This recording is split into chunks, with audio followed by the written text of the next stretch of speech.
Astrology में कुंडली के एर्थ स्थान या अष्टम स्थान से आयु और मृत्यु के बारे में पता करते हैं। तो आयु का पता करना यानी किसी व्यक्ति की आयु को निर्धारित करना, उसे बताना कि उसकी आयु कितनी होगी, इसी को आयुर्दाय कहा पराशर ऋषि ने। तो आयुर्दाय का मतलब यह है किसी व्यक्ति की कितनी आयु होगी इसको बताना।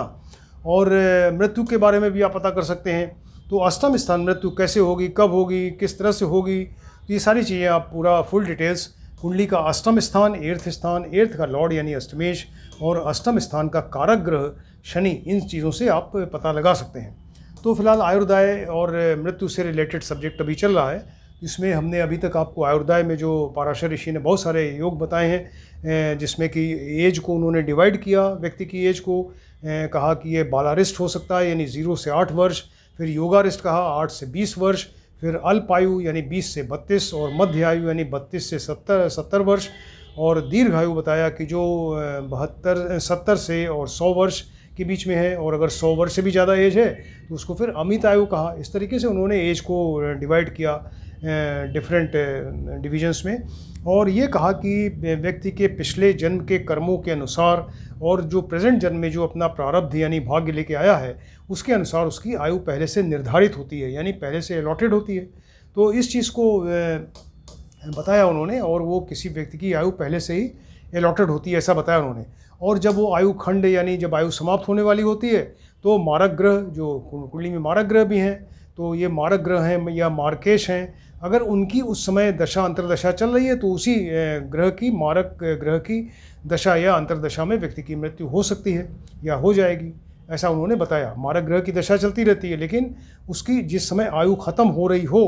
कुंडली के हिसाब से, उस समय जिस मारक ग्रह की दशा अंतरदशा चल रही है तो उसी ग्रह की मारक दशा, ग्रह की दशा या अंतरदशा में उसकी मृत्यु हो जाएगी, ऐसा उन्होंने बताया। अब ये तो चीज़ उन्होंने डिफरेंट योग बताए और सब एज को डिवाइड करके बताया। वैसे एक इन जनरल भी आप कुंडली में देख के बता सकते हैं कि व्यक्ति, इसमें कुछ ग्रहों के ऐसे योग हैं या ग्रहों के ऐसे कॉम्बिनेशंस हैं, प्लेसमेंट हैं, अरेंजमेंट हैं ग्रहों के, कि जिनकी वजह से आयु की वृद्धि होती है, यानी वो आयु की ऐसा लगता है देख के कि आयु की ये वृद्धि कर रहे हैं, उसको इंक्रीज़ कर रहे हैं। और कुछ ऐसे भी योग बनते हैं कुंडली में कि जिनकी वजह से लगता है कि ये आयु की कमी कर रहे हैं, उसकी हानि कर रहे हैं, लॉस कर रहे हैं एज की। तो इससे रिलेटेड चीज़ें आपको आज बताएंगे कि आयु की वृद्धि करने वाले योग और आयु की हानि करने वाले योग, ये दो सब्जेक्ट्स हैं, इसको आज बताते हैं, इसके बारे में डिस्कस करते हैं। तो आयु की वृद्धि करने वाले योग मतलब कुछ ग्रहों के प्लेसमेंट ऐसे हैं, अरेंजमेंट ऐसा है कि वो आयु की वृद्धि कर देंगे। तो इसमें एक तो ये जन्म लग्न आयु को रिप्रेजेंट करता है। तो जन्म लग्न एंड चंद्र लग्न का मतलब चंद्रमा कुंडली में जहाँ बैठे हैं, तो जन्म लग्न एंड चंद्र लग्न अगर कुंडली में ज़्यादा स्ट्रांग हो, वो जितने स्ट्रांग होंगे व्यक्ति की आयु उतनी ही ज़्यादा होगी। तो इससे पता चलता है कि जन्म लग्न और चंद्र लग्न अगर कुंडली में स्ट्रांग हो और शुभ हो, वो मारक न हो यानी योग कारक हो, तो ऐसे व्यक्ति की फिर आयु को वो बढ़ाते हैं।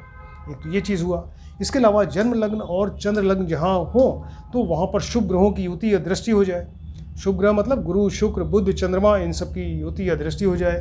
तो ये जन्म लग्न और चंद्रमा जहाँ बैठे हों उनके ऊपर शुभ ग्रहों की युति है यानी साथ बैठ जाएँ या दृष्टि दे दें, तो ऐसे केस में व्यक्ति की वो आयु जो है वो बढ़ जाएगी। जन्म लग्न में मान लीजिए गुरु बैठे हों, जो मोस्ट ऑस्पिशियस प्लेनेट है, सबसे ज़्यादा शुभ ग्रह है, तो यहाँ पर गुरु लेकिन योग कारक होकर बैठे हैं, तो अगर जन्म लग्न में अगर यहाँ पर गुरु बैठ जाएंगे तो ये व्यक्ति की आयु को बढ़ाते हैं। इससे मतलब ये एक इंडिकेशन है, इससे पता चलता है कि व्यक्ति की आयु जो है वो ज़्यादा है। ये बस इतना ही एक इंडिकेशन इससे मिलता है।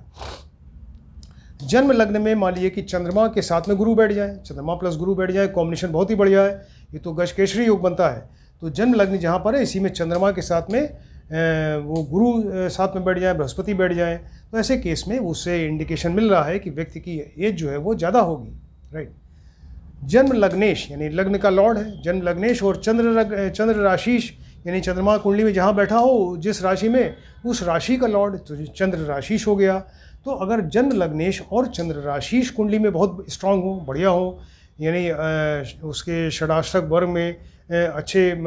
उसके सर्वाष्टक वर्ग में उसके अच्छे बिंदु हों, शुभ बिंदु ज़्यादा हों, उनकी डिग्री बहुत बढ़िया हो, तो लग्नेश, जन्म लग्नेश एंड चंद्र राशि जितने ज़्यादा स्ट्रांग होंगे तो उतना ही व्यक्ति की आयु बढ़िया होगी, उसकी एज ज़्यादा होगी, राइट। जन्म लग्नेश एंड चंद्र लग्नेश जहाँ पर हो तो वो कुंडली में वेल प्लेस्ड होने चाहिए, यानी केंद्र में हो, 1 4 7 10 में हो, त्रिकोण यानी 1 5 9 में हो, अपनी उच्च राशि में हो, स्व राशि में हो जाए या मित्र राशि में हो, उनके ऊपर शुभ ग्रहों की युति दृष्टि हो जाए। तो जितने ज़्यादा इस तरह से स्ट्रांग होंगे व्यक्ति की आयु उतनी ही ज़्यादा बढ़ती जाएगी, राइट। जन्म लग्नेश और चंद्र लग्नेश जो है ये कुंडली में आपको बताया कि केंद्र में हो, त्रिकोण में हो, 1 4 7 10 त्रिकोण में हो या 2 नंबर में हो, 2 नंबर हाउस धन का स्थान है यहाँ पर हो, या 11 नंबर जो लाभ का स्थान है, प्रॉफिट का, यानी एज को लाभ देने वाला, एज को प्रॉफिट देने वाला, एज को बढ़ाने वाला, की वृद्धि करने वाला ये स्थान है। तो ये जन्म लग्नेश एंड चंद्र लग्नेश अगर केंद्र में, त्रिकोण में, 1 5 9 में या 2 नंबर या 11 नंबर हाउस में होंगे तो व्यक्ति की एज जो है वो ज़्यादा होगी, राइट। जन्म लग्नेश और अष्टमेश, देखिए जन्म लग्न से भी पता चलता है आयु के बारे में, एज के बारे में, और अष्टम स्थान तो आपको मालूम है कि आयु का स्थान है। तो जन्म लग्नेश और अष्टमेश दोनों मिल के कुंडली में कहीं एक साथ हो जाएं, लेकिन वेल प्लेस्ड होने चाहिए, केंद्र में हो, त्रिकोण में हो। तो लग्नेश एंड अष्टमेश दोनों कुंडली में एक साथ कहीं कुंडली में बैठ जाएंगे तो व्यक्ति की एज जो है वो ज़्यादा होगी, इससे पता चलता है कि इसकी एज ज़्यादा है। जन्म लग्नेश और अष्टमेश अपनी उच्च राशि में हो, दोनों अपनी उच्च राशि एग्जल्टेड राशि में बैठ जाएं या अपनी स्व राशि में बैठ जाएं या अपने मित्र की राशि में बैठ जाएं, उस पर शुभ ग्रहों की युति दृष्टि हो जाए, तब भी ऐसे केस में ये आयु की वृद्धि होगी, यानी उससे पता चलेगा कि ये व्यक्ति की आयु ज़्यादा है। जन्म लग्नेश गुरु और शुक्र, ये देखिए तीनों शुभ ग्रह हैं। जन्म लग्नेश भी शुभ ग्रह है क्योंकि लग्न का मतलब कि लग्न केंद्र और त्रिकोण दोनों से मिलकर लग्न बनता है। लग्न का मतलब केंद्र भी है और त्रिकोण भी, तो ये जन्म लग्नेश भी योग कारक होगा। तो जन्म लग्नेश गुरु और शुक्र ये तीनों शुभ ग्रह जो हैं वो केंद्र में हो जाएं, त्रिकोण में बैठ जाएं, ऐसे व्यक्ति की फिर आयु ज़्यादा होगी, इस तरह का एक इंडिकेशन मिलता है। शुभ ग्रह का मतलब गुरु, शुक्र, बुध, चंद्रमा, जो चंद्रमा पक्ष में बली हो, तो शुभ ग्रह गुरु, शुक्र, बुध, चंद्रमा ये सब केंद्र में हो, त्रिकोण में हो, बहुत स्ट्रांग हो, यानी उनकी डिग्री बहुत बढ़िया हो, उनके सर्वाष्टक वर्ग में ज़्यादा अच्छे बिंदु हो, शुभ बिंदु ज़्यादा हो, तो ऐसे केस में वो इंडिकेशन मिलता है कि व्यक्ति की आयु ज़्यादा होगी। इस तरह से बहुत सारे योग आपको बताए, तो कुछ इंपॉर्टेंट चीज़ें आपको बताई हैं, इसको देख के पता चलता है कि व्यक्ति की एज ज़्यादा होगी। अब ये आयु की हानि करने वाले कुछ ग्रहों का प्लेसमेंट ऐसा होगा, कॉम्बिनेशंस ऐसा होगा कि उससे वो आयु की हानि होगी, यानी इसको देख के पता चलेगा कि व्यक्ति की एज कम हो रही है। तो इसमें जन्म लग्न एंड चंद्र लग्न, यानी जन्म लग्न और चंद्रमा जहाँ बैठे हैं चंद्र लग्न हुआ, ये कुंडली में वीक हो, निर्बल हो, किसी वजह से ये निर्बल हो जाए। जन्म लग्न भी निर्बल है, चंद्र लग्न भी निर्बल हो, ऐसे केस में व्यक्ति की वो पता चलेगा कि इसकी एज जो है ज़्यादा नहीं है, इसकी एज वो कम हो रही है उसकी वजह से। जन्म लग्न और चंद्र लग्न पे पाप ग्रहों की युति या दृष्टि हो जाए, पाप ग्रह मतलब मंगल जो है मारक हो के, मंगल अशुभ हो, मारक हो, और शनि, राहु, केतु इन सब ग्रहों की युति हो जाए, यानी साथ में बैठ जाए या दृष्टि हो जाए, तो ऐसे केस में वो व्यक्ति की एज की हानि होगी, उससे पता चलेगा कि इसकी एज जो है वो कम हो रही है। चंद्रमा 6 8 12 में बैठ जाए, चंद्रमा जो है 6 नंबर 8 नंबर 12 स्थान में बैठ जाए, जो अच्छे स्थान नहीं है, तो चंद्रमा कहाँ बैठा, 6 8 12 में अगर बैठ जाएगा तो वो पता चलेगा कि व्यक्ति की आयु की हानि कर रहा है, वो ये उसकी एज कम हो रही है, राइट। जन्म लग्न एंड चंद्र लग्नेश जो है, ये चंद्र लग्न, जन्म लग्न और चंद्र लग्न ये 6, इनमें 6 8 12 के लॉर्ड्स के साथ में इनका रिलेशन हो जाए। जन्म लग्न में 6 8 12 का लॉर्ड्स आके बैठ जाए, या चंद्रमा जहाँ बैठे हों उनके साथ में 6 8 12 का लॉर्ड्स आके बैठ जाए साथ में, तो वो आयु की हानि करेगा, वो आयु को कम करेगा, राइट। चंद्रमा कुंडली में कहीं अपनी नीच राशि में बैठ जाए, नीच राशि इसकी है वृश्चिक राशि, स्कॉर्पियो राशि, तो चंद्रमा अपनी नीच राशि में बैठ जाए या सूर्य के साथ बैठ के अस्त हो जाए या शत्रु की राशि में हो जाए, पाप ग्रहों की युति दृष्टि हो जाए, ऐसे केस में व्यक्ति की आयु की हानि होगी, उसकी आयु वो कम करेंगे, राइट। जन्म लग्नेश और चंद्र लग्नेश, जन्म लग्न का लॉर्ड और चंद्रमा जहाँ बैठे हैं जिस राशि में उसका लॉर्ड, तो जन्म लग्नेश एंड चंद्र लग्नेश दोनों कुंडली में वीक हो, निर्बल हो, किसी वजह से निर्बल हो गए, वो सर्वाष्टक में अशुभ बिंदु ज़्यादा हो उनके, और वो उनके डिग्री वाइज कमज़ोर हो, किसी वजह से निर्बल हो, तो ऐसे केस में उसकी एज जो है वो कम होगी, राइट। जन्म लग्नेश और चंद्र लग्नेश के ऊपर पाप ग्रहों की युति हो जाए, दृष्टि हो जाए, पाप ग्रह साथ में बैठ जाए, पाप ग्रह की दृष्टि हो जाए, ऐसे केस में व्यक्ति की आयु जो है वो कम होगी। जन्म लग्नेश और चंद्र राशीश या चंद्रेश ये 6, 8, 12 में आके बैठ जाएं, या 6, 8, 12 के लॉर्ड्स के साथ में इनका रिलेशन हो जाए, 6, 8, 12 के लॉर्ड्स इनके साथ में बैठ जाएं, या 6, 8, 12 के लॉर्ड्स इनके ऊपर दृष्टि दें, देखते हो इनको, ऐसे केस में वो व्यक्ति की आयु की हानि होगी। जन्म लग्नेश और चंद्र राशिश अपनी नीच राशि में बैठ जाएं, डिबिलिटेटेड राशि में बैठ जाएं, या शत्रु की राशि में बैठ जाएं, पाप ग्रहों की युति दृष्टि हो जाए, या सूर्य के साथ बैठ के अस्त हो जाएं, तो ऐसे केस में बहुत वीक हो जाएंगे और वो आयु की हानि करेंगे। राइट। केंद्र में 1, 4, 7, 10 त्रिकोण 1, 5, 9 में शुभ ग्रहों का बैठना अच्छा होता है, ये आयु की वृद्धि करते हैं। लेकिन अगर केंद्र में 1, 4, 7, 10 ये और त्रिकोण 1, 5, 9 में और अष्टम में अगर यह पाप ग्रह बैठे होंगे तो वो आयु की हानि करेंगे, वो आयु को कम कर देंगे। राइट। नक्षत्र गंडांत में व्यक्ति का जन्म हो जाए, बच्चे का जन्म हो, नक्षत्र गंडांत आपको बताया था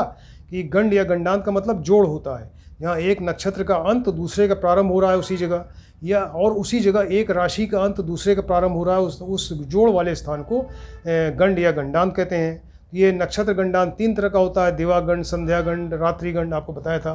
तो इसमें अगर वो गंड या नक्षत्र गंडांत में बच्चे का जन्म हो जाए, बिल्कुल जहाँ एक नक्षत्र खत्म हो रहा है वहीं दूसरा शुरू हो रहा है, या राशि संधि, जहाँ राशि की संधि है उसमें उसी समय बिल्कुल वो बच्चे का जन्म हो जाए राशि संधि में, तो वो आयु की हानि करेगा, यानी उसकी एज को कम कर देगा। राइट। वक्री ग्रह, रेट्रोग्रेड ग्रह कहीं बैठा हो, वक्री ग्रह है या पापी ग्रह है, तो यहाँ से जो शुभ ग्रह बैठे हों उससे 6 या 8 के डिस्टेंस में बैठे हों, यानी उसको कहते हैं षडाष्टक योग बन रहा हो। यानी मान लीजिए वक्री ग्रह यहाँ बैठा है, वक्री ग्रह या पापी ग्रह बैठा है, तो शुभ ग्रह जो बैठा हो यहाँ पे बैठा हो 6th स्थान में, तो यहाँ से 6ठा ये हुआ और 6 से अगर इसको देखें तो 8 नंबर पे ये आया, यानी 6 और 8 का डिस्टेंस हो गया। तो वक्री ग्रह या पापी ग्रह से शुभ ग्रह अगर 6 और 8 के डिस्टेंस पे होगा, यानी षडाष्टक योग बनेगा, तो ऐसे बच्चे की या व्यक्ति की आयु जो है वो कम हो जाएगी। इससे पता चलेगा कि उसकी आयु जो है वो कम हो रही है। राइट। जिस समय बच्चे का जन्म हो उस समय सूर्य ग्रहण लगा हो या चंद्र ग्रहण लगा हो, यानी सूर्य ग्रहण चंद्र ग्रहण के समय ही बच्चे का जन्म हो जाए, तो वो व्यक्ति की बच्चे की आयु को कम करेगा। राइट। बच्चे का जन्म कृष्ण चतुर्दशी या अमावस्या को हो जाए, कृष्ण चतुर्दशी जिस दिन लगी हो या अमावस्या है जिस दिन, उस दिन बच्चे का जन्म हो जाए, तो वो आयु को कम करता है, वो आयु को कम करने वाले ऐसे योग हैं। जन्म के समय कोई अपशकुन हो, अपशकुन यानी जो खराब शकुन हो, तो उस समय जैसे कौवा बोल रहा है उस समय, या गीदड़ के बोलने की आवाज़ आ रही है, या कुत्ता रो रहा है, ऐसे समय पे कुत्ता रोने लगे, या धूमकेतु होता है उस समय उदय हो रहा हो, तो ऐसे केस में वो एक अपशकुन माना जाता है और वो बच्चे की एज को कम करता है। इस तरह के तमाम चीज़ें बताई हैं, कि इसको आपको शॉर्ट में बताया हमने कि कुंडली को देख के ही आप बता सकते हैं कि कुछ कॉम्बिनेशंस ऐसे हैं, ग्रहों के योग ऐसे हैं कि जिनसे आयु की पता चलता है कि आयु की वृद्धि हो रही है, और कुछ कॉम्बिनेशंस ऐसे हैं जिससे पता चलता है कि आयु की हानि हो रही है। तो ये इन चीज़ों को आप ध्यान से देखें और स्टडी करिए। ये लेक्चर नंबर 268 आज है। 268 में अभी आयुर्दाय और मारक ग्रह के बारे में आपको बता रहे हैं, तो इसमें 268 नंबर है। जिसने अभी तक सब्सक्राइब नहीं किया सब्सक्राइब करें, और अगर आपने उधर हमारा जो गिटार का गाना है, गिटार गाने हैं जो कोरोना वॉरियर्स को ट्रिब्यूट किए गए हैं, अगर वहाँ आपने सब्सक्राइब किया तो फिर यहाँ सब्सक्राइब ना करें, क्योंकि वो दोनों चैनल एक ही हैं, और वो गिटार के गाने वाला चैनल और ये जो एस्ट्रोलॉजी का चैनल एक ही है। किसी एक ही जगह सब्सक्राइब करिए। Thank you.